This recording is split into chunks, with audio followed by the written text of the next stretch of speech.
Hi there everyone, I'm Alex and welcome back to Drummer Artificer Studios. Today we're going to be continuing our work on Reliquary by going over how to do some simple paper mache. If you've never used paper mache when you were younger, it is essentially just glue and water mixed with paper. Very simple. The recipe I'm using is 2 parts Elmer's glue to 1 part of water.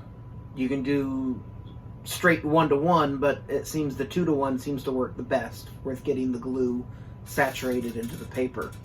You do not have to use Elmer's glue, that's just what I have. I've heard of people doing this using Mod Podge and even wood glue. So any form of a PLA glue will work perfectly fine. Most people, they're going to have the Elmer's glue ready at hand, or that's going to be the easiest thing for them to get. So that's what most people will use.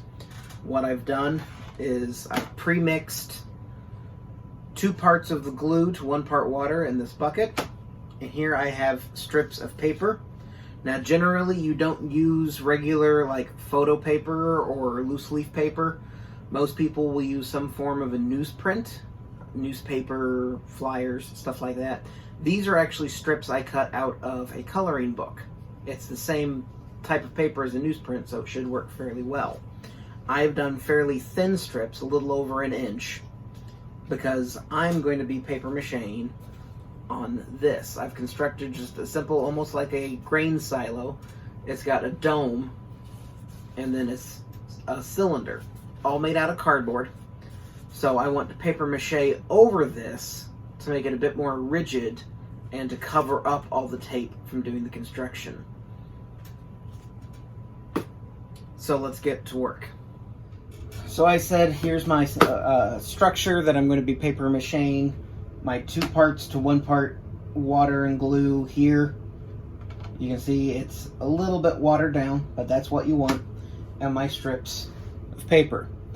So to get started, it's extremely simple. I take a strip of paper and dunk it into the mix.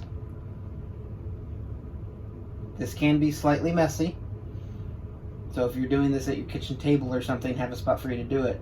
And now I'm going to squeeze excess glue off of the paper so it doesn't drip as much. I'm then just going to simply lay it down over the structure.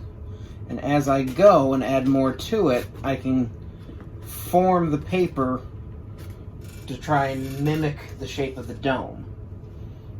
That's why I wanted the thinner strips, because a thicker strip will make it harder to follow the double compound curve of the dome.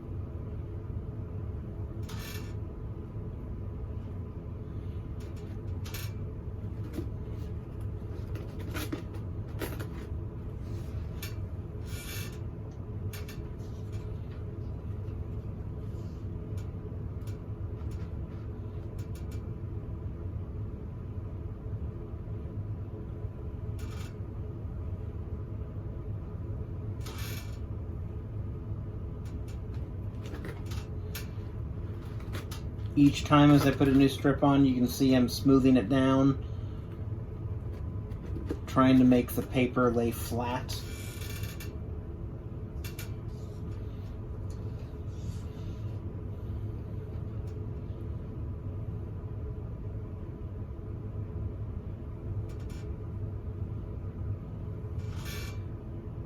I'm just trying to cover up all the gaps so that there is no cardboard or tape showing through the paper. Now you don't have to use long strips like I am. You can do this using smaller pieces. There's also a form of paper mache where you pretty much shred all the paper and turn it into a paste that you spread over the piece. And that can be beneficial because you can use that to create textures. But this is the easiest way of doing it. Most people learn to do this when they're in grade school, covering balloons to create like a hot air balloon or something. So now that I have a single layer going all the way over the top, I'm going to use some to go around the circumference of the cylinder to help seal it in. I could also, if I wanted to, flip it over and have pieces going lengthwise and then wrap them around on the inside. But I'm not too concerned about that. So this one will get wrapped around just like that.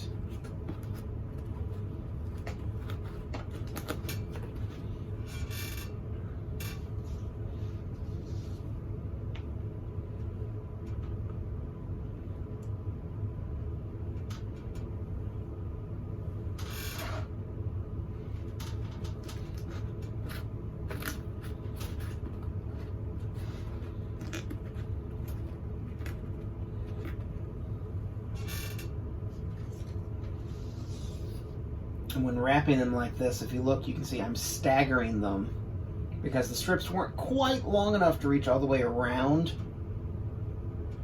I've got the gap from the last layer here, so the next layer, the middle, is going to go right at that gap and wrap around to help seal that off. And now the next layer would start right here.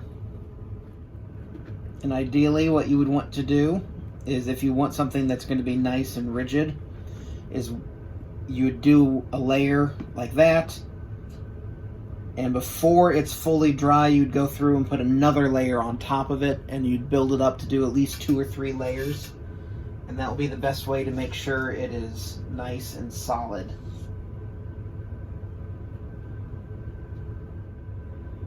I have seen people that have used this for creating costumes even.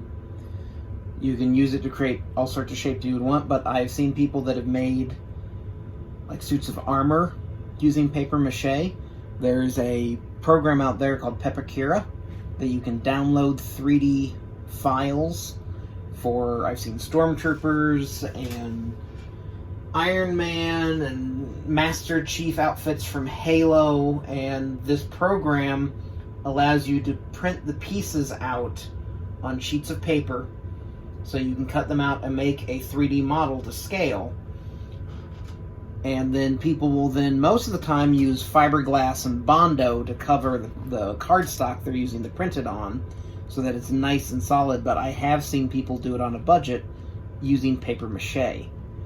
So you can create some very unique and interesting shapes using this method.